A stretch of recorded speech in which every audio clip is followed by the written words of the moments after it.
de revictimización al enfrentarse, mira, ya hasta lo digo en estos términos, ¿no? Al acercarse a las autoridades, se van enfrentando con una serie de obstáculos que les impiden el acceso no solo a la justicia, sino a la búsqueda misma.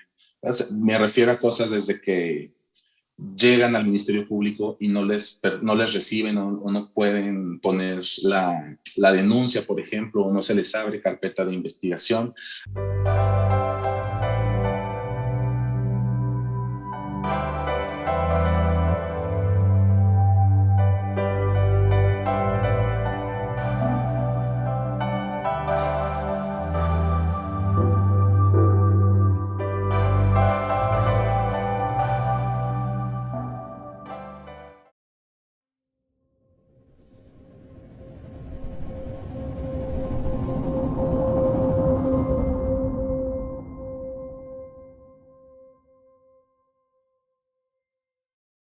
Buenas noches a nuestros amigos de la Jornada de Oriente. Los saluda de nueva cuenta y con mucho gusto Patricia Méndez en otra emisión del programa Las Reporteras.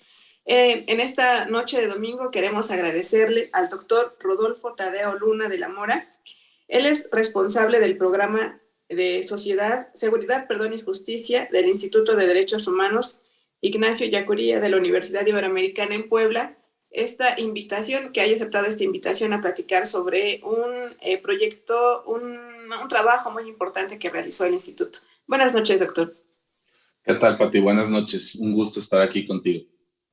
Muchas gracias, doctor. Y pues el agradecimiento es de parte de nosotros para que usted pues nos pudiera compartir con nuestros lectores, con quienes nos ven a través de las redes sociales, un trabajo muy importante, muy relevante que el instituto hace pues para la entidad poblana, que es sobre el tema de desapariciones.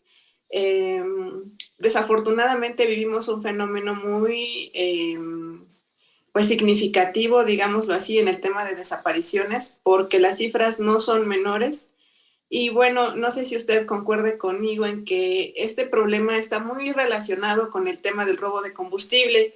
Es decir, la delincuencia o la incidencia delictiva en el Estado se agravó por ahí del 2012, 2013, con este asunto del crecimiento de las tomas clandestinas, y a la par vimos otros delitos que crecían conjuntamente, como los secuestros, las extorsiones, los robos en carretera y las desapariciones.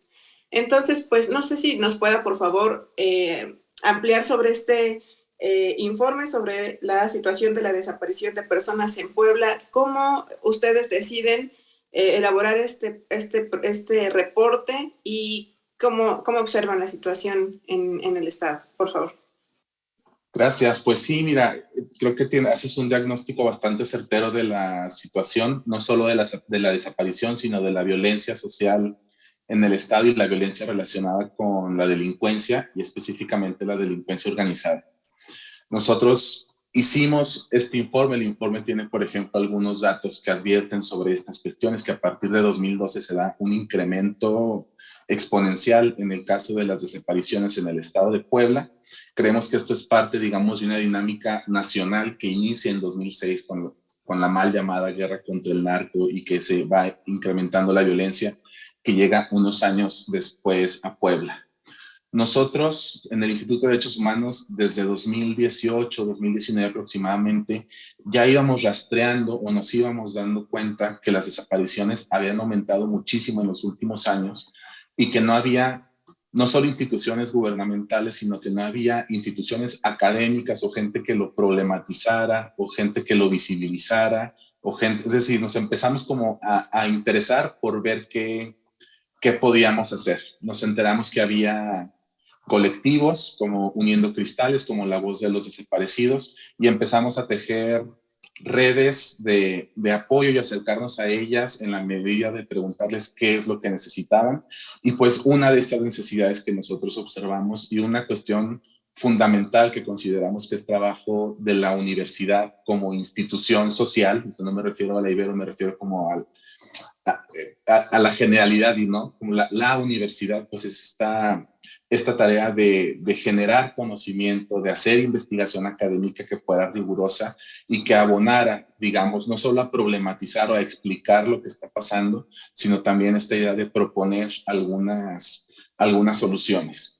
Y entonces decidimos el año pasado realizar una investigación concretamente sobre la situación de la desaparición de personas, que por un lado buscara diagnosticar, es decir, qué es lo que ha pasado en términos con la desaparición de personas en los últimos años, no solo en términos reales o datos, sino en términos de la institucionalidad o la creación, aprobación de leyes, o sea, cómo se ha desarrollado, digamos, esta dinámica, pero desde el punto de vista de los familiares. Esto yo creo que es clave en el informe que presentamos esta semana, que es ir a preguntar a los familiares que tienen personas desaparecidas y que van a la fiscalía, que van a la comisión, que están exigiendo justicia, cómo perciben esta institucionalidad y en términos de obstáculos y apoyos, ¿verdad? O sea, como quién les ha ayudado en la búsqueda y quién les ha entorpecido, digamos, esa búsqueda. Entonces, lo que hacemos es recuperar a través de grupos focales las opiniones, las narrativas, las historias de los familiares y analizar precisamente estos discursos para hacer el diagnóstico que te comento. Muy bien, doctor. ¿Y qué encontraron? ¿Quiénes representan un obstáculo en la búsqueda de personas y quiénes representan pues una ayuda? Pues mira, básicamente nosotros lo que encontramos es que en general las instituciones representan un obstáculo para los familiares en búsqueda. Esto que te digo de obstáculo habría que matizarlo. Ciertamente hemos visto una mejora, digamos, en los procesos tanto de la fiscalía como de la comisión, cuando entrevistamos a personas que tienen buscando muchos años a sus familiares, 5, 7, 10 años buscando a sus familiares, tienen experiencias de aquel entonces mucho peores de lo que nos narran que pasa hoy en día, por ejemplo, con la Fiscalía Especializada o con la Comisión de Búsqueda. Pero en general, es decir, si hiciéramos una categorización de todas las narrativas que obtuvimos de las y los familiares que nos compartieron sus historias, pues son historias de revictimización al enfrentarse, mira, ya hasta lo digo en estos términos, ¿no? Al acercarse a las autoridades, se van enfrentando con una serie de obstáculos que les impiden el acceso no solo a la justicia, sino a la búsqueda misma. Me refiero a cosas desde que llegan al Ministerio Público y no les reciben o no pueden poner la denuncia, por ejemplo, o no se les abre carpeta de investigación, a estos pequeños detallitos, digamos, que se van sumando a que la búsqueda sea más difícil, sea más complicada, que además de que las familias tengan que ir a buscar en el campo a su ser querido desaparecido, con todo lo que implica en términos emocionales como la preocupación, el miedo, el temor, etcétera, pues un problema añadido el tener que andar yendo a las instituciones a llevar copias, a ver cómo está la situación, a recibir malas caras. Entonces todo eso lo vamos describiendo en el informe como estos dobles impactos, digamos. Por un lado, la desaparición con sus impactos tan fuertes que creo que todos nos podemos imaginar, y por otro lado, los impactos de la búsqueda, de este enfrentarse a las autoridades o de este acercarse a las autoridades sin encontrar respuesta. Okay. Doctor, incluso durante la presentación del informe que ocurrió esta semana, ustedes acuñaban un término que decía burocratización del dolor, porque efectivamente resulta que, como usted lo menciona, los testimonios de los familiares señalaban que pues son revictimizados cuando están solicitando ayuda de las instituciones. Incluso María Luisa Núñez, quien es la fundadora del colectivo Voz de los Desaparecidos, contaba también que cuando ella tuvo esta experiencia, cuando su hijo desapareció en 2017, pues terminaba hasta regañada por parte de los agentes del Ministerio Público porque le cuestionaban que con qué amistades tenía su hijo, que si no sabía dónde andaba, etc. No sé si nos pueda profundizar en esta situación, por favor. Sí, nosotros le llamamos burocratización del dolor, digamos, a esta serie de prácticas o de estrategias de las instituciones. Por instituciones me refiero a la Fiscalía y a la Comisión de Búsqueda de forma concreta como estrategias para ocultar la falta de resultados. Y entonces son estrategias que nosotros vemos, por ejemplo, de dilación, en el sentido de hoy no le puedo atender, venga mañana, en el sentido de mejor la próxima semana, ahora sí ya va a estar, y espérennos 2 meses a que esté, por ejemplo, el análisis forense, o espérenos 3 semanas a que podamos ir a hacer una búsqueda de campo donde en el punto que usted nos está indicando. Digamos, esta serie de estrategias que buscan retrasar, digamos, y de en cierta manera ocultar la falta de resultados. Por otro lado, encontramos como otra estrategia de la burocratización del dolor lo que le llamamos simulación. Los familiares tienen la percepción de que las carpetas de investigación, por ejemplo, en la fiscalía, solo se van engrosando o solo se van acumulando papeles sin que se realice una búsqueda efectiva, digamos, como a ellos les gustaría, ¿no? O sea, la fiscalía, por ejemplo, reparte oficios y para ellos esa es una forma de buscar que los familiares no perciben como una estrategia efectiva, ¿verdad? O sea, les gustaría que hubiera acciones, digamos, como más directas a eso, por ejemplo, lo que llamamos simulación. Y otra estrategia que encontramos que resulta, bueno, las tres son graves, pero esta creo que especialmente, es lo que le llamamos sustitución, que es asumir las responsabilidades de las instituciones por las familias. Y entonces las familias se tienen que convertir en investigadoras, en rastreadoras, pero también tienen que ir a sacar copias y tienen que ir a repartir oficios y tienen que asumir, digamos, por ejemplo, la interlocución entre la comisión y la fiscalía. Entonces, todas estas estrategias le llamamos burocratización del dolor, porque al final es como hacer de cuentas y simular que se está trabajando además de una forma lenta y que se está trabajando sin dar resultados. O sea, al final la cuestión es esa, de nada sirve tener una carpeta de investigación en un caso de desaparición de 1000 hojas, por ejemplo, si la persona sigue desaparecida o si no hay una persona detenida por ese delito concreto. Por eso le llamamos burocratización del dolor. Decirte que de estas tres, o sea, tanto la dilación, la simulación, la sustitución, nosotros hicimos un análisis de los discursos de los familiares, es decir, no es solo el caso específico, por ejemplo, el que ahorita comentabas, seguro anda en malos pasos. No, si tenemos casos, por ejemplo, que si desapareció el esposo y la señora está buscando, va y el Ministerio Público le dice, ay señora, así son los hombres. O sea, ya cuando se acabe el dinero de la quincena, ya va a volver y andaba de borracha.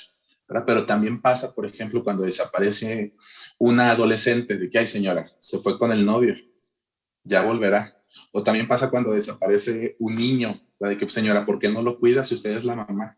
Entonces, estas estrategias que representan revictimización, digamos, que en lugar de atender la cuestión de la desaparición y ver a los familiares como víctimas, pues se les culpa o se les responsabiliza, digamos, de la propia desaparición. No son hechos aislados, es lo que quiero llegar. Entonces, en ese sentido, no son hechos aislados, son cuestiones estructurales, digamos. O sea, de alguna forma opera la fiscalía, de alguna forma opera la comisión, que va más allá de los esfuerzos individuales que sí llegan a percibir los familiares. Por ejemplo, muchos familiares hoy en día están muy contentos con el fiscal especial de desaparición porque les contestan las llamadas, porque les tratan bien, porque les toman en cuenta, pero al final siguen sus seres queridos desaparecidos. O sea, a pesar de esto, sigue habiendo esta falta de resultados. ¿Qué es lo que los familiares quieren? Ya ni siquiera es como una búsqueda de justicia, sino lo que quieren es encontrar a su ser querido desaparecido. Pues les recordamos a quienes nos están siguiendo por redes sociales que estamos platicando con el doctor Rodolfo Tadeo Luna de la Mora. Él es responsable del programa de seguridad y justicia del Instituto de Derechos Humanos Ignacio Ellacuría de la Ibero en Puebla. Doctor, pues este término más bien esta situación que usted nos señala acerca de que pues no son hechos aislados, desafortunadamente, sino que es una constante que ustedes encontraron al hacer cuestionamientos a los familiares. Y también esta situación de la sustitución, de que los familiares son quienes terminan buscando a sus desaparecidos cuando las instituciones cuentan con recursos particularmente destinados para tal fin. En ese sentido, doctor, y nos comentaba usted al principio, ¿cuál es el apoyo social, el apoyo que el instituto brinda, sobre todo para que el auditorio lo conozca y ojalá que no sea el caso, pero en alguna situación de enfrentarse a este problema de desaparición, ¿qué podrían hacer los familiares con el instituto, por favor? Pues bueno, más bien los familiares, nosotros lo que hemos hecho como instituto es acercarnos a los familiares y acompañar a los colectivos, tanto un colectivo en Huachinango que se llama Uniendo Cristales, como un colectivo a nivel estatal que se llama La Voz de los Desaparecidos, y apoyarles en lo que ellos y ellas nos vayan diciendo o en lo que ellos y ellas vayan necesitando. Desde el Instituto de Derechos Humanos acá en la Ibero lo que hemos desarrollado han sido talleres de capacitación, por ejemplo, de dar a conocer los derechos que tienen las familias de personas desaparecidas, tanto en el marco jurídico internacional como lo que mencionan la ley general, la ley local en la materia, digamos, estas ideas como de talleres formativos para darles a ellas y a ellos herramientas, digamos, para enfrentar esta burocratización. También hemos desarrollado algunos talleres de acompañamiento psicosocial, es decir, sabemos que la desaparición y la búsqueda pues tiene impactos a nivel individual, a nivel familiar, a nivel comunitario que necesitamos atender también, más allá de la propia desaparición. ¿Qué pasa con las familias? ¿Qué pasa a nivel personal en términos de enfermedades frente a la búsqueda?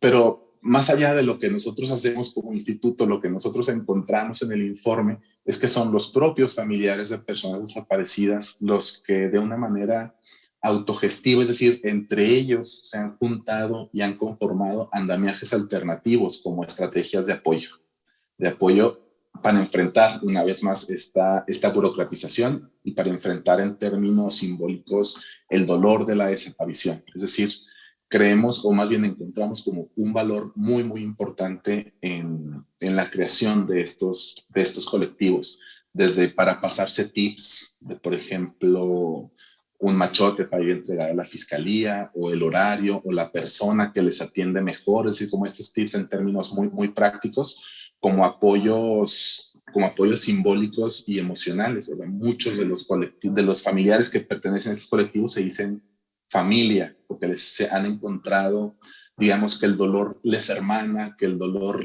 conjunto, digamos, les da fuerza para seguir adelante y seguir exigiendo justicia, y terminan por buscar no a su ser querido desaparecido, sino por buscarlos a todos.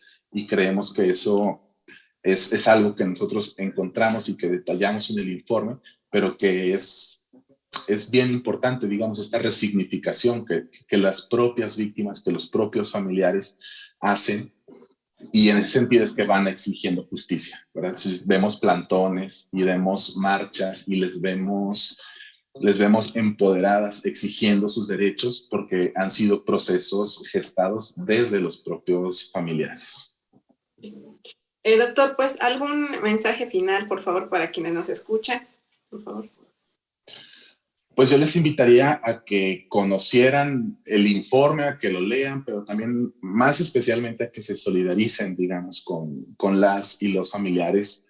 La verdad es que nosotros hemos encontrado que las personas que desaparecen en el estado no es que andaban en malos pasos, no es que tenían amigos en la mafia, no es que se fueron con el novio, no se trata en su mayoría de ausencias voluntarias, sino que en cualquier momento a cualquiera de nosotros nos puede pasar una desaparición. Esa es la realidad que vivimos en el estado de Puebla el día de hoy. Y en ese sentido, pues hacer empáticos, hacer empáticas, cualquier ayuda es bien recibida, digamos, por los familiares y por los colectivos. Por eso me refiero desde compartir en Facebook una ficha de búsqueda hasta poner a disposición de los colectivos las propias capacidades, como nosotros intentamos. Okay. Pues muchísimas gracias. A nombre de nuestros lectores, también de quienes nos siguen por redes sociales, queremos darle un agradecimiento muy especial al doctor Rodolfo Tadeo Luna de la Mora, responsable del Programa de Seguridad y Justicia del Instituto de Derechos Humanos Ignacio Ellacuría de la Ibero. Muy amable, doctor, por su tiempo. Muchas gracias. Muchas gracias a ti. Un gusto. Muchas gracias. Gracias a todos. Buen término de domingo.